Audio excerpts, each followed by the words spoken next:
So I'm going to go, as I said, through a series of the higher level questions. Luke and I have been finding that we've received several questions over the last really couple of weeks, and even as we go further out the last couple of months here, specific to long-term care planning.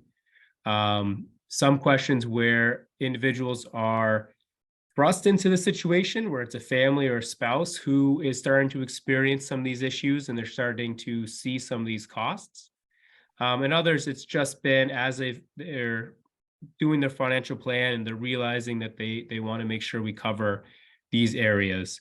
So, some of the questions are as simple as how much does it cost and what are the types of care and how much do each of those cost? And then once you see that large price tag, well, how do I pay for that? And I'll go through some of the main options that we discuss with clients. And then when should I or my family start planning for long-term care? Because unfortunately, it's usually when the long-term care event has happened. And so our goal is to plan for these things ahead of time. Just like any other events that may occur, we try to have a plan in place, particularly one that has a financial impact this significant. So go through, when are the ages you should be considering looking at some way to protect against long-term care. And I'll talk about how does it impact the rest of your plan, whether, depending what options you select. The main things I wanted to touch on in this slide is oftentimes when we think of how are we going to have care, we assume that we will be able to take care of ourselves somehow or our spouse will take care of us. But the vast majority of the time, what this is showing is over half the time, it's your kids that take care of you. Right. So when you're planning, it's not just planning to make sure that things are okay for yourself. It's also protecting and assisting your children, who are ultimately the ones that are going to take on the care. And the care, obviously, from an emotional and physical standpoint, but also economically. A lot of people, if we look at the statistics, are forced to retire early or go part-time to take care of an aging family member. The other thing we want to go over is the length of time that care is needed. So usually when we talk to someone who doesn't necessarily want to address this, they say that their plan is they'll die in their home quickly. And when you look at this slide, what it's really showing is for men, 41% of the time, and for women, 36% of the time, care takes over 5 years. And, it's usually a progressive situation. So you're starting in your home, just like you're talking about, but oftentimes it can end up in a full-blown nursing home, memory care unit. And over those 5 years, it gets progressively more expensive. And when I'm referencing that, if you look at the bottom of the slides, it shows that, 25%, 26% of the time, it costs less than $25,000 to take care of your long-term care costs. But 30% of the time, it's going to cost you over $250,000, which that's when it has a major impact on your financial plan or on your heirs, your children.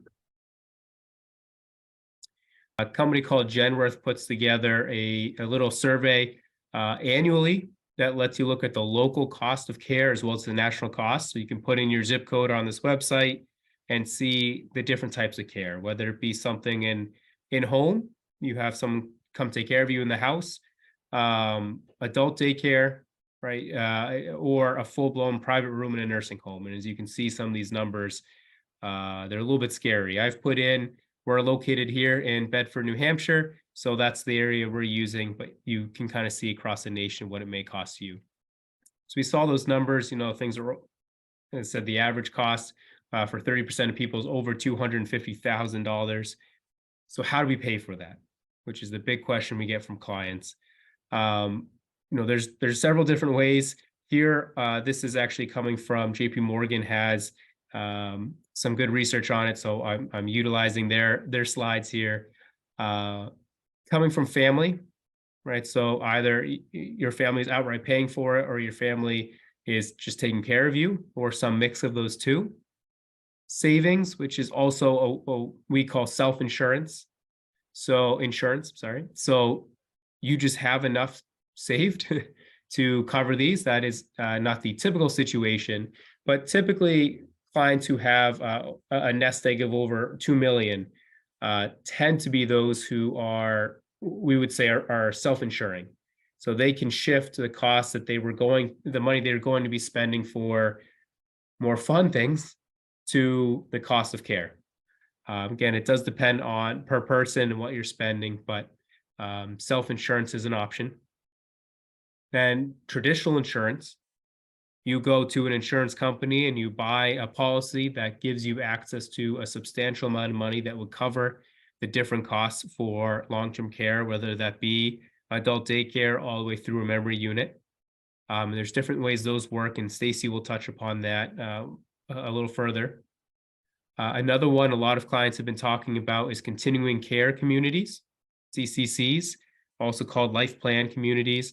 And these, as an oversimplified manner, are facilities that offer everything from independent living to full nursing home. And I kind of think about it as a kind of a target. And you start on the outside as your independent living, and you're able to start using more and more of their facilities as you need more and more care. Oftentimes, those can be fairly expensive. There's usually a buy-in to these, and there's also usually a monthly cost. So that's something we will also touch upon. And one of the last major ways people pay for this is home equity. So the home equity would be either selling your house and moving into one of these continuing care communities, or downsizing and using the equity in your home, or else it'd be a reverse mortgage if it's not an asset you're looking to leave to your family. And if you haven't planned, or if you are someone who your retirement nest egg is small enough that it may not make sense to go out and get an insurance policy or use the equity in your home, Medicaid is kind of the last option for everyone. It is something that will cover long-term care costs, but there are stipulations involved. You are dealing with government regulation, and it's truly welfare. So you, and if you're married, your spouse have to spend down a substantial amount of your assets to qualify. One of the other questions are, again, all those options I gave, what makes the most sense? So I'll give you a good political answer, which is it depends. But really, as I said, it depends on the size of your nest egg. So some of the rules of thumb, if you have over 2 million, you're looking at self-insurance. If you have substantial pensions and Social Security, annuity income, things like that, that would also be more of a self-insurance, because you could just use that income to cover. If your home value has risen significantly, then obviously the home equity options are good for you. It also depends on your family's health history. Or have both your parents, or do you have siblings who have had issues that would have caused them to go into long-term care? Then you might want to look at things like insurances to cover that. Right? You may not have the opportunity to save enough for self-insurance, or if you're married, you want to make sure that you're protecting assets. You may not want to do Medicaid planning if there's a high likelihood you end up needing a facility, because that would require you to spend down assets. And also, what do you want to leave for those after you? So we've had some clients, and they are single, and either their kids, or if they have children, the children are fine financially, or they don't have children, so they'll just spend it all down. That's their plan. And so in that case, self-insurance Medicaid can make sense. But that is the minority of the cases we have. Oftentimes, if you have kids, they want to leave something. Or if they just want to make life simple for their kids, maybe it's not a monetary situation. It's just, I don't want my kids to have to deal with the state. I don't want my kids to have to deal with the nursing homes directly. And so if you're looking at something like that, again, insurances can make sense, or having already earmarked accounts to cover this, or ahead of time going into a continuing care community are the options for someone like that. The other, I'll give you a good political answer, is when should I start considering this? Now. And the reasons are, if you are self-insuring, as I said, if you're looking at costs over $250,000, you can't suddenly have $250,000. You need years to save for something like that. When it comes to insurances, right, if you're already seeing signs of needing care, you're at that point, hard to get insurance. So it's something to consider early on. Also, it's something to consider at an earlier age because it costs less per premium to go for insurance. And some will start as early as 35, but we usually start that conversation around 45 with clients. Also early for continuing care communities. A lot of them have certain stipulations where if you are going in with health issues to begin with, it is harder to move into those circles, or you get less benefit, if you will, if you wait.